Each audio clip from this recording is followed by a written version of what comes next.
සුබ දවසක් ඔයාලා හැමෝටම. අද මම ඔයාලට බලන්න ගෙනල්ලා තියෙන්නේ පර්චස් 16ක නිදන කාමර 4ක් සහිතව හදාගන්න අපි සැලසුම් කරපු නිවසක 3D නිර්මාණය.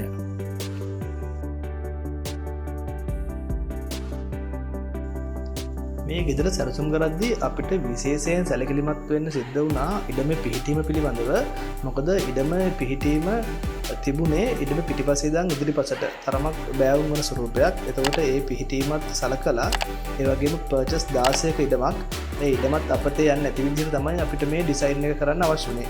ඉතින් ඩිසයින් එක කරද්දී ග්‍රවුන්ඩ් ෆ්ලෝර් එකට අපි සැලසුම් කරා living, dining, open pantry, visitor bedroom, common bathroom එකක් හා කාර් පෝච් එකක්. ඒ වගේම ලිවින් එකට හොඳට ඕපන් වෙන්න තරමක් විශාල කෝට් යාඩ් එකක්, ගාඩන් ඒරියක් වගේ බුදු පිළිම තියන්න අපි සැලසුම් කරලා තියෙනවා.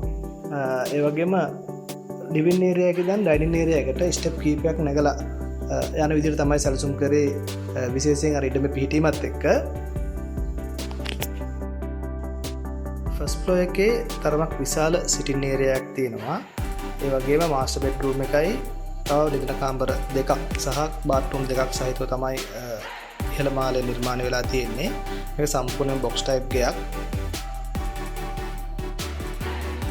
අපි මේ කරන හැම නිවාස සැලසුමක්ම සම්පූර්ණ වාස්තු විද්‍යානුකූලව තමයි කරන්නේ. වාස්තු විද්‍යානුකූල වගේම ඉඩමේ පිහිටීම අනුව සහ නගර සභාවේ නීතිත් එක්ක ඒ හැම දෙයක්ම සලකලා බලලා තමයි අපි නිවාස සැලසුම නිර්මාණය කරන්නේ. ඒ වගේම ක්ලයන්ට්ගේ අවශ්‍යතාවය අනුව ඒක හදින් අවබෝධ කරගෙන ඔහුගේ අවශ්‍යතාවය අනුව තමයි හැම වෙලාවෙම සැලසුමක් සිද්ධ වෙන්නේ.